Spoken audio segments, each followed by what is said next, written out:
Mas, irmãos, vamos nós andando no livro de Jonas, mais um profeta menor. Hoje nós vamos fazer o versículo 4. Semana passada fizemos já o versículo 3, vamos fazer no versículo 4. Está escrito assim: mas o Senhor lançou sobre o mar um forte vento e fez-se no mar uma grande tempestade, e o navio estava a ponto de se despedaçar. Nós vemos aqui que no seu caminho para Tarsis, Jonas se encontra numa forte tempestade. Quando nós falamos quando eu digo isso aqui, no seu caminho para Tarsis, nós lembramos que semana passada enfatizamos que no versículo 3 está escrito Tarsis 3 vezes, não é? E a frase que Jonas se dispôs, mas para fugir da presença do Senhor, o versículo 3 começa com isso e termina com para longe da presença do Senhor. Então, esse caminho para Tarsis significa um caminho que nós não devemos tomar, porque é um caminho oposto à direção para onde Deus nos mandou.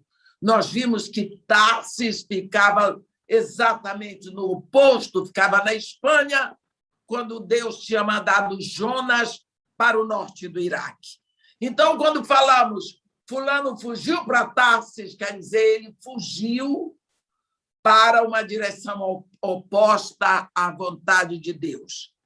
Então, no seu caminho para Tarsis, Jonas se encontra numa forte tempestade. Suas férias foram estragadas, mas a sua vocação foi salva. Ninguém gosta de se encontrar numa tempestade. Mas, às vezes, esse é o único caminho que Deus usa para chamar a nossa atenção, para dar um saculejão, para dizer: espera, pensa, acorda. Às vezes, o saculejão vem por uma tempestade no nosso caminho. Sabe por quê, meus irmãos? Porque uma tempestade pode trazer caos e, assim, causar sérios danos. Mas, com certeza, depois da tempestade, o ar está mais claro. Eu não sei se vocês já prestaram atenção. O ar fica mais claro depois da tempestade. Conheço pessoas que tiveram suas vidas mudadas para a direção certa depois de um período de tempestade. E eu sou um exemplo disso. A tempestade que veio na minha vida foi para acabar qualquer um, mas a minha vida foi direcionada para onde Deus queria. Eu perdi o marido em setembro de 90. No início de setembro de 91, minha filha morreu, e assim foi. Eu já não sabia mais para onde estava andando. Eu só sabia que tinha que andar. Foi uma tempestade horrível que se abateu. E parece que até hoje eu ainda não cheguei onde tenho que chegar. Mas como a tempestade mudou a minha vida, mas mudou a minha vida para a perspectiva de Deus. Embora isso pareça muito difícil para nós admitirmos, a verdade é que muitas vezes nós nos seguramos em coisas das quais só seremos libertos por uma tempestade. Com certeza. Um grande poeta inglês, talvez, semana passada a nossa irmã citou um poeta, hoje eu quero citar o George Herbert. Ele diz que tempestades são o triunfo da arte de Deus. Tempestades o triunfo, é o ato triunfal de Deus. Deus, para fazer uma tempestade, mudar tudo, ele não demora. No versículo 5, está escrito assim: então, os marinheiros, cheios de medo, clamavam cada um ao seu Deus e lançavam ao mar a carga que estava no navio para o aliviarem do peso dela. Jonas, porém, havia descido ao porão e se deitado, e dormia profundamente. Misericórdia! Os marinheiros do navio que ia para Tarsis, eles tiveram que enfrentar 2 tempestades. 2, com certeza. A primeira tempestade que eles estavam enfrentando era no mar. Eles sabiam disso, mas a outra era nos corações deles. Era a tempestade de fora, tempestade de dentro. Aqueles marinheiros, eles eram experientes e, com certeza absoluta, eles já tinham experimentado tempestades no mar. Porém, esta tempestade era diferente. A Bíblia diz, aqui no versículo 4, mas o Senhor lançou sobre o mar um forte vento e fez-se no mar uma grande tempestade. Então, esta tempestade aqui é uma tempestade que Deus está mandando. Quando aqueles experientes marinheiros fenícios, eles ouviram o barulho do vento tão forte e o som da madeira quebrando. Olha o que está escrito aqui. E o navio estava a ponto de se despedaçar. Eles ouviam a madeira do navio se quebrando. Eles viram as ondas bravias vindo sobre eles. Eles ficaram petrificados, aqueles homens. Eles ficaram com medo. Ali a vida deles que ia embora. O que é que eles poderiam fazer numa situação assim, meus irmãos? Eles nunca tinham visto que eles estavam no meio do mar. Eles só podiam orar. Não sabemos se o capitão ordenou, mas o certo é que está escrito na Bíblia: cada um clamava ao seu Deus. Será? Quantos deuses haviam ali sendo adorados? Quantos eram os marinheiros, nós não sabemos. Mas a Bíblia diz que cada um começou a clamar ao seu Deus. Esses marinheiros não estavam ali fazendo apenas um grupo de oração, eles também eram muito práticos. Eles achavam, como muitos de nós dizemos, Deus ajuda quem trabalha, né? Então, no meio do tufão, eles oravam e gritavam uns para os outros: vamos aliviar a carga do navio. Eu acho que era assim que eles gritavam, porque foi o que eles fizeram. Lançavam ao mar a carga que estavam levando. Vocês sabem que carga era aquela? Era carga preciosa de chumbo que eles carregavam. Nós vamos ver isso mais na frente, porque eles traziam do Tiro para a Fenícia, eles exportavam, eles carregavam as coisas. Lançaram ao mar a carga que a estavam levando. Olhe, aquela carga era preciosa, eles não podiam perder, eles eram responsáveis por entregar aquele produto. Aquele produto era caro, mas, no meio da tempestade, eles viram que o mais valioso ali eram as suas vidas, e não a carga que eles transportavam. Nós não podemos esquecer que esses homens oravam os seus próprios deuses, que eram deuses inexistentes, mas o seu gesto foi de quem sabia que existe Deus além da tempestade. O seu gesto é de quem sabia que existe Deus que pode acalmar a tempestade. O gesto deles é de quem afirmava que Deus responde a oração, ouve a oração, livra a vida e acalma o mar. Olha, eles estavam orando, cada um ao seu Deus, sabendo que o Deus deles era poderoso. A oração desses marinheiros era acompanhada de ação. Eles eram criativos na oração deles. E isso serve de exemplo para nós.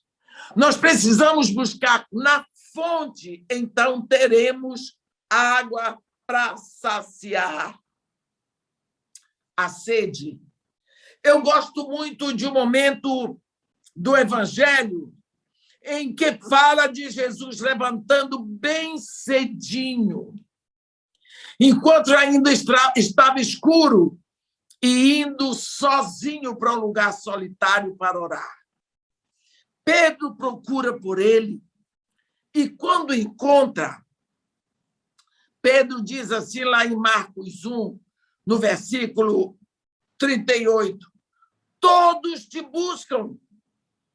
Mas Jesus respondeu, vamos a outros lugares, a outras povoações vizinhas, a fim de que eu pregue também ali, pois para isso é que eu vim.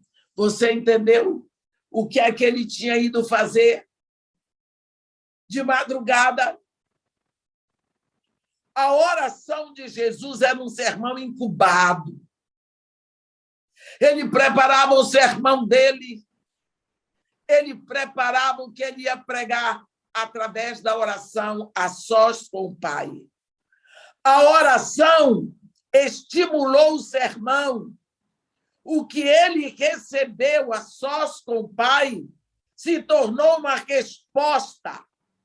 A impressão daquele momento de oração se tornou a expressão dele diante do povo. O grande problema nosso, eu estou falando principalmente de nós que pregamos, é não ir buscar na fonte, é não ir beber na fonte. Como que nós vamos entregar aquilo que não recebemos? Quantas pessoas pensam, mas a irmã é uma bênção, muito usada pelo Espírito Santo. Quando ela chega no púlpito, o Espírito Santo faz e acontece. As pessoas pensam, pastor Maurício, que quando a gente chega lá, a gente desaparece assim, o Espírito Santo vai falando pela boca da gente. Você que não se prepara, você que não ore, você que não estude. Eu não sei por que nós esquecemos as coisas.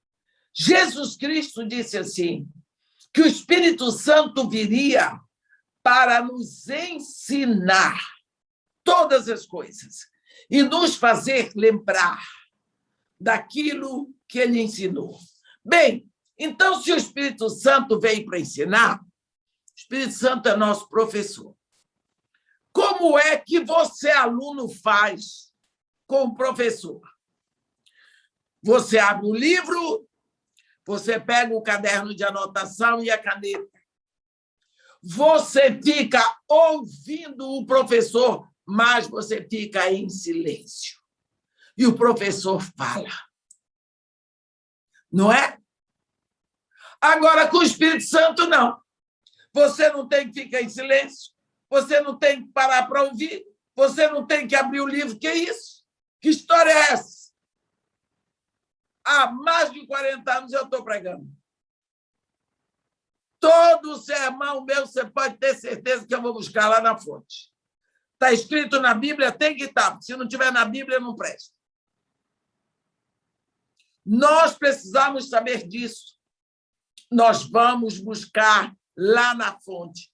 A melhor pregação é aquela que surge do tempo de quietude que gastamos diante de Deus. As pessoas ligam para mim e dizem assim: você está ocupada? Está podendo falar agora? Mas eu estou sempre ocupada. Eu estou sempre ocupada com alguma coisa. Não é? Não importa se eu estou escrevendo, se eu estou lendo, se eu estou orando, eu estou ocupada. Nós sempre estamos ocupados.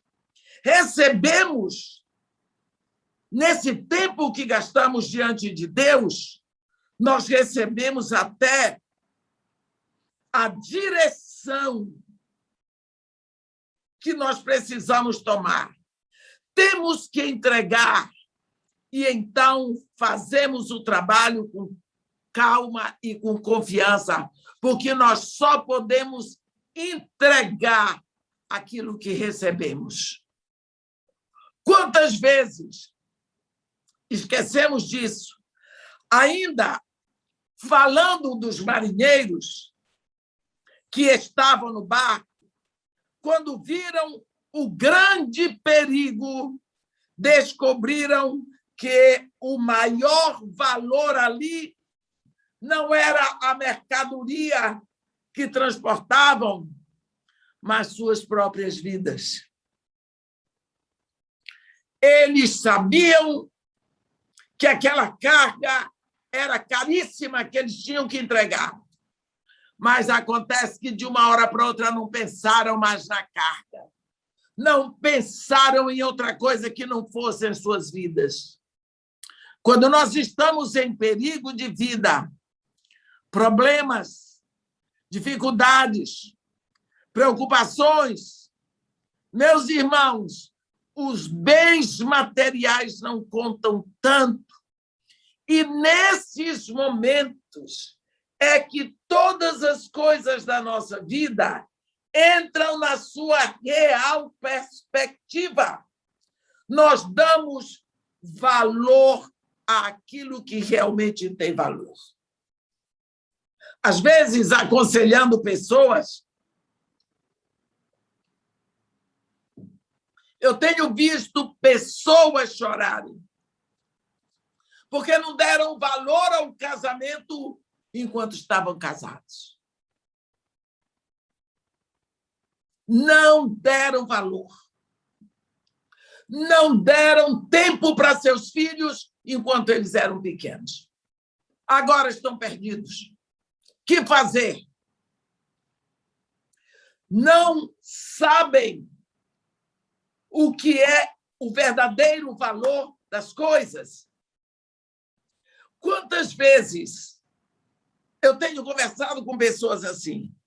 Muitos anos atrás, uma história que vocês conhecem. No dia 14 de abril de 1912, o Titanic, no meio do Atlântico Norte, se chocou com um iceberg e, após 4 horas de luta, afundou completamente. O mundo ficou perplexo, porque ninguém esperava que aquele navio gigantesco, aquela fábula, afundasse na sua primeira viagem. Mas os sobreviventes comentaram a calma do capitão e dos oficiais do navio e a coragem do mestre ou do maestro, né, da banda que levou o grupo a tocar aquele hino. Né? Mais perto eu quero estar, meu Deus, de ti. Nearer to thee, O Lord. Né? Mas eles também contam a história de uma mulher que ela já estava no barco salva-vidas e ela pediu insistentemente para voltar ao seu camarote para buscar algo que ela muito precisava. E deram a ela só 3 minutos para estar de volta no barco, para ela ir estar de volta. E ela foi. E quando ela chegou perto, ela chegou no salão onde estava um cofre. E naquele cofre estava guardado, entre tantas joias caríssimas, o diamante mais caro do mundo. Entre tantas joias valiosíssimas. Mas também já tinha entrado água naquele lugar. Estava boiando assim em cima da água milhares de notas de libras esterlinas. Ela parou na escada. Quando ela viu aquela quantidade imensa de libras esterlinas boiando, ela olhou para frente e viu todas as joias mais caras. Mas no meio das libras existia uma laranja que estava boiando no meio. Ela olhou para aquilo tudo, deixou as joias, deixou o dinheiro e pegou a laranja. E saiu de lá com a laranja.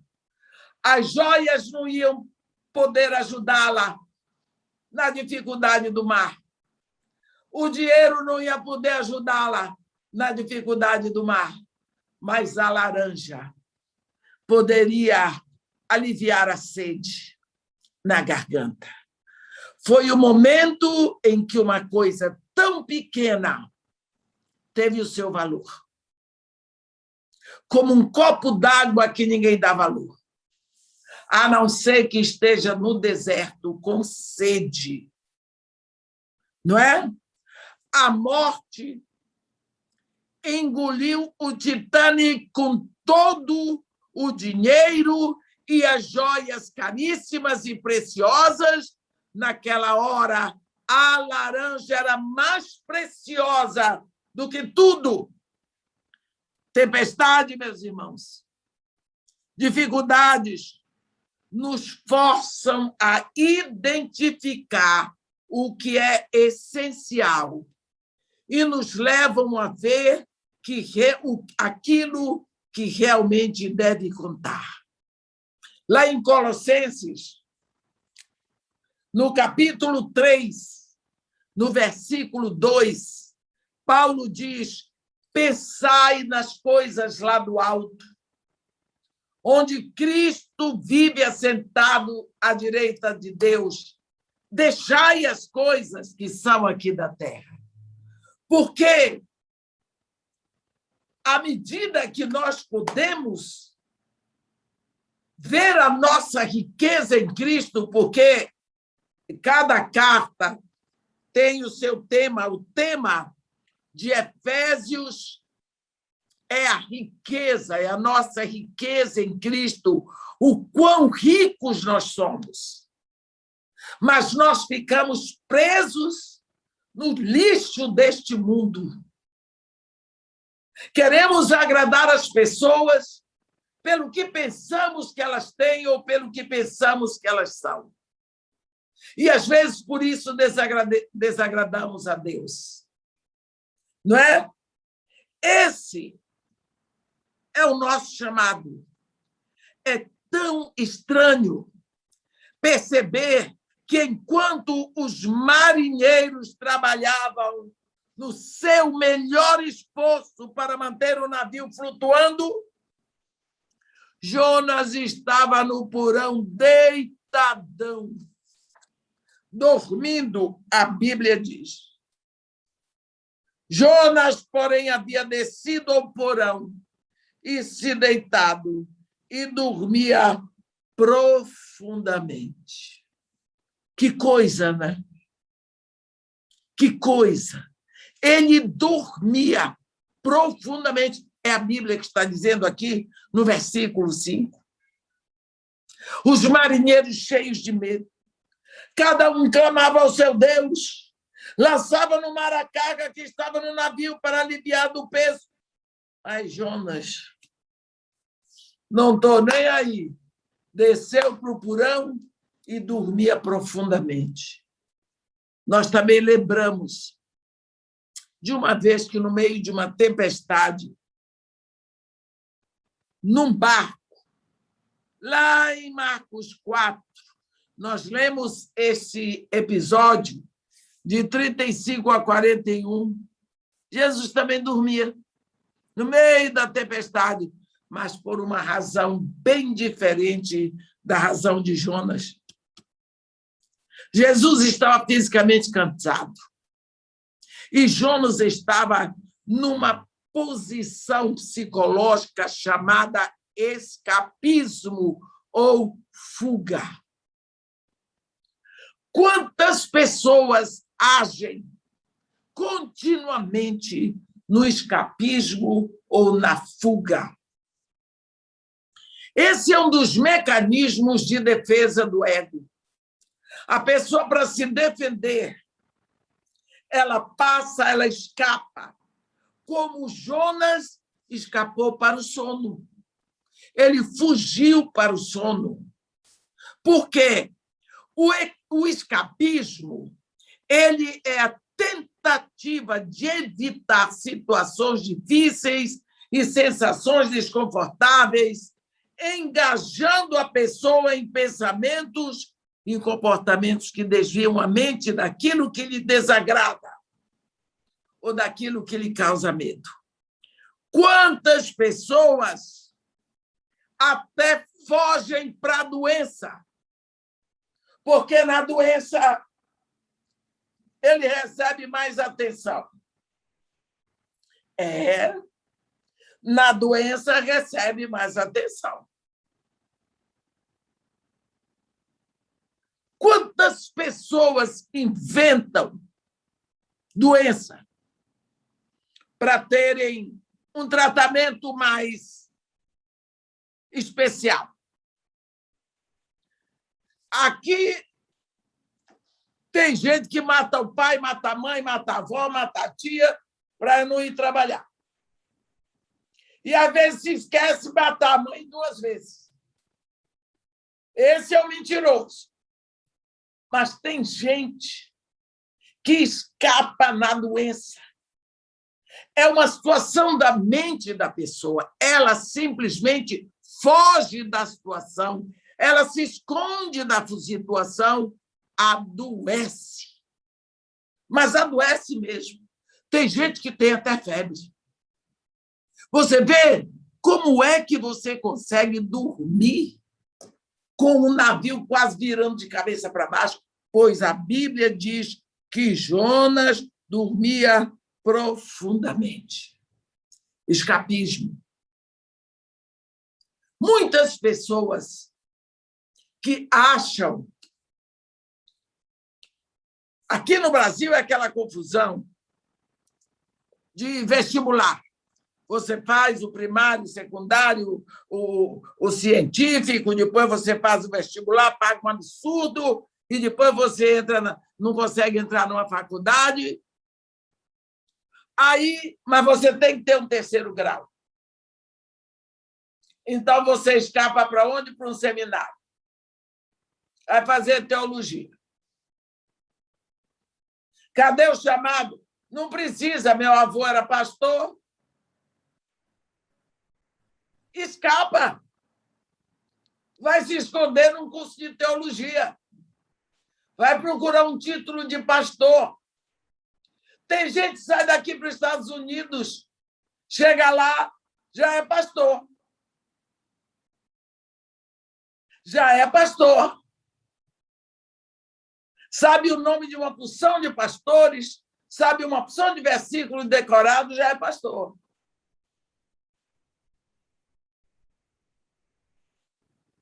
Se esconde debaixo do título e acredita que está certo. Isso é uma forma de você se enganar a si mesmo. Enganar os outros é uma coisa, mas enganar-se a si mesmo. Você escapa para aquela situação e ninguém vem dizer que você não é pastor. Eu já cansei de dizer que eu não sou pastora, ninguém acredita. Agora eu não digo mais nada. Pastor Edmé, eu até atendo.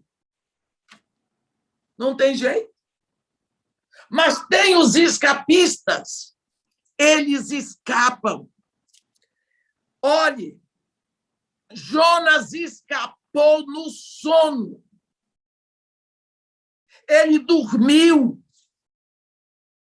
Não quero dizer que toda enfermidade é uma forma de escapismo. Algumas pessoas que já escaparam de situações difíceis para uma doença têm confessado que simplesmente terão muito mais atenção quando as pessoas podem ver o seu sofrimento. Então, eles ficam doentes para chamar a atenção sobre si. Fica naquela síndrome de coitadinho de mim. É uma forma de você escapar. É uma forma de fuga. A situação está muito difícil, foge para a infância. E começa a lembrar do tempo que era criança. E começa a querer o mesmo tratamento que recebia quando era criança. Quantas vezes está difícil o casamento, volta para a casa dos pais, para o tempo que era criança. Né? Isso é escapismo. É fuga da realidade. A mente simplesmente se livra da dor emocional, trazendo-a ao nível físico. Às vezes, nos esquecemos que armamos armadilhas para nós mesmos. Foi mais fácil, aparentemente, para Jonas se esconder no porão, acreditando que lá Deus não o acharia. Mas ele se escondia do chamado do ministério da humilhação. Tudo isso ele fez movido por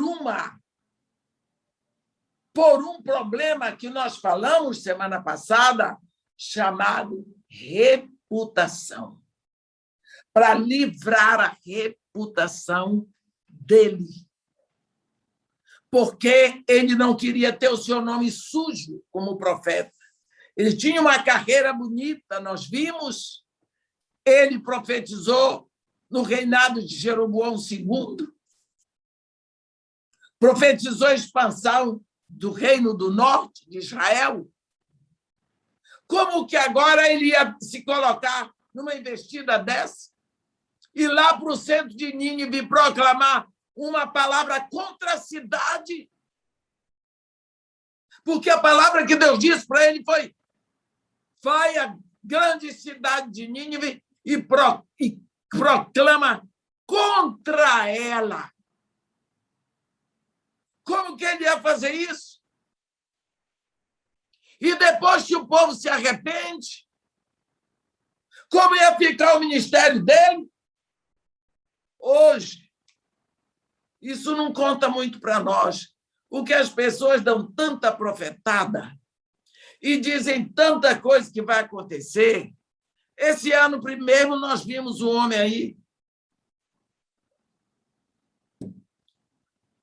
que profetizou uma coisa que aconteceu, acho que era em março. Cadê ele? Não sei. Mas eu sei que minha neta ouviu. E a coitadinha da menina não dormia, esperando da meia-noite, para ver se o mundo ia acabar, que o anjo da morte ia passar, e ela achava que, se tivesse acordado, o anjo da morte não pegava ela. Uma criança de 9 anos. Ficou ouvindo o que não devia na televisão. Cadê o homem? Não sei. Era um pastor. O que aconteceu com ele? Não sei. Fosse no Antigo Testamento, ele ia apedrejado até morrer. Esse era o caso de Jonas. O ministério de Jonas teria acabado. Ele ficou, ele duvidou. Ele duvidou. Ele estava mais interessado no pescoço dele, na fama dele, do que em obedecer a Deus. Quantas vezes nós hoje fazemos a mesma coisa? Ele escapou. Ele foi dormir. Ele se escondeu no momento em que todos estavam sofrendo. Ele descansava. Isso parece que nós estamos vendo acontecer hoje. No momento de tanta dor aqui no Brasil. Tanta dor. Tantas pessoas ainda morrem todos os dias. Tanta fome, meus irmãos, fome, fome, fome. Tanta morte. Tanta impunidade. Hoje eu liguei a televisão para assistir um pouco o jornal. Fiquei sabendo que hoje é aniversário da Lei Maria da Penha. 15 anos de Lei Maria da Penha. Então, fizeram uma celebração à Lei Maria da Penha. Saíram na rua para prender os maridos que mataram as mulheres. Eles mataram as mulheres. Mas hoje resolveram prendê-los, porque estavam soltos. Prenderam 100. Uma vitória. Prenderam 100. Eu digo para vocês, amanhã está todos soltos. Estão todos soltos. Numa situação dessa que nós estamos vivendo, eu estou falando do Brasil, porque eu sou brasileira, moro no Brasil. Mas eu sei que isso está acontecendo no mundo todinho. No meio dessa situação, no meio dessa dor, tem crente que dorme, que vai para a cama dormir e não faz um segundo de oração pelo Brasil. Não faz um segundo de oração. Não lembra de orar pelo governo, não lembra de orar pela família, não lembra de orar pela igreja, não lembra de orar por Israel. O que é isso? Uma pessoa separada, uma pessoa escapista. Ela vive num faz de conta. Faz de conta que está tudo bem. Faria pouco meu pirão primeiro. É tempo de Murici, cada um por si. Está tudo bem aqui em casa, o resto que se dane.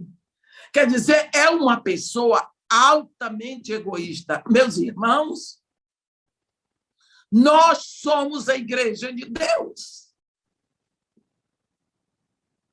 Os marinheiros estavam orando aos deuses deles. Numa situação de tempestade, o único dentro daquele navio que não orava era o profeta. O único que era adorador do Deus verdadeiro dormia, não orava. Você já viu isso? Pode ser que o macumbeiro esteja batendo seu atabaque. Pode ser que o espírita esteja chamando lá suas almas do outro mundo. Pode ser cada um na sua religião. E o crente vai dormir e diz, boa noite, até amanhã, já vou, acabou a novela, capítulo final. É a mesma coisa. Nós estamos cercados de dor, qual é a nossa ação? Nos escondemos. Eu, estou salvo. Quem mandou beber? Quem mandou fumar? Quem mandou ir para a festa? Quem mandou gastar o dinheiro no estádio do futebol? Você viu como a nossa mentalidade pode ser hoje como a de Jonas? tantos e tantos séculos atrás, nós podemos ser tão escapistas quanto Jonas foi. Naquele navio, no meio de uma tempestade,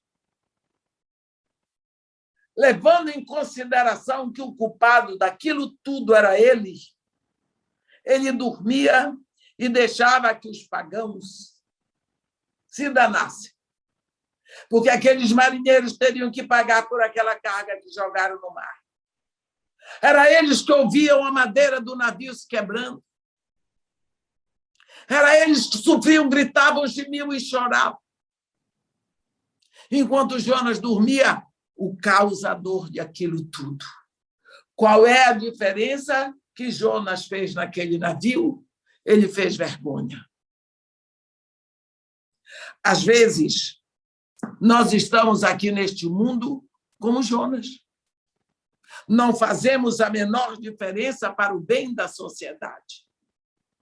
Não fazemos. Nos estendemos a mão para nada. Quantas vezes eu tenho procurado exemplos a seguir? Eu gosto de ver pessoas que são exemplo para mim. Eu preciso. E está difícil de encontrar. Mas existem homens de Deus que, nessa época, e mulheres, eles sabem viver como Igreja de Jesus Cristo. Em plena tempestade, o profeta vivia um faz de conta, porque não conhecia a onipresença de Deus. Às vezes nós esquecemos que quem formou o bandido no ventre da mãe dele foi Deus, só que ele não formou o bandido, ele formou o homem. Às vezes esquecemos que aquela mulher que é prostituta, Deus formou aquela mulher no ventre da mão dela. E Deus ama e Deus quer. Ele entregou o seu filho na cruz por ela, por todos aqueles que estão presos, por todos aqueles que estão nesse frio, muitos deles morrendo no sul de frio. Deus entregou seu filho por eles. Mas nós, afinal de contas, nós pertencemos a uma igreja de classe média. O nosso Deus é diferente. Eu já vi um pastor dizer no púlpito: os pobres que me perdoem, mas o meu Deus é o Deus do ouro e da prata.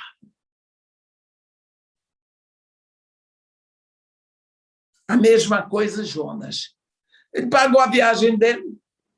A Bíblia diz: Jonas se dispôs, mas para fugir da presença do Senhor, para Tarso. E, tendo descido a Jope, achou um navio que ia para Tarso. Pagou, pois, a sua passagem e embarcou nele, para ir com eles para Tarsis, para longe. Ele pagou a passagem. Eles que levassem o navio, eles que dessem conta de navio, que ele não tinha mais nada a ver com aquilo. Mas ele estava indo. Todos aqueles marinheiros estavam indo no caminho que deviam ir. Jonas era o único que estava indo ao contrário da presença de Deus, ao contrário da ordem que Deus tinha dado. Como ele ia clamar por um Deus com o qual ele não queria conversa. Olha, uma coisa é ser pecador e outro é viver na prática do pecado.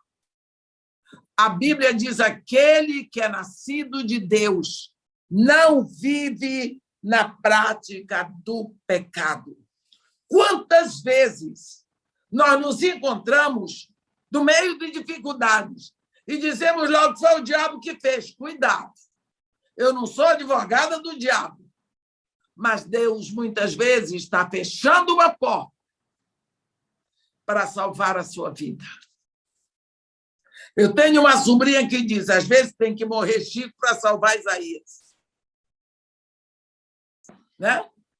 Para salvar a sua vida.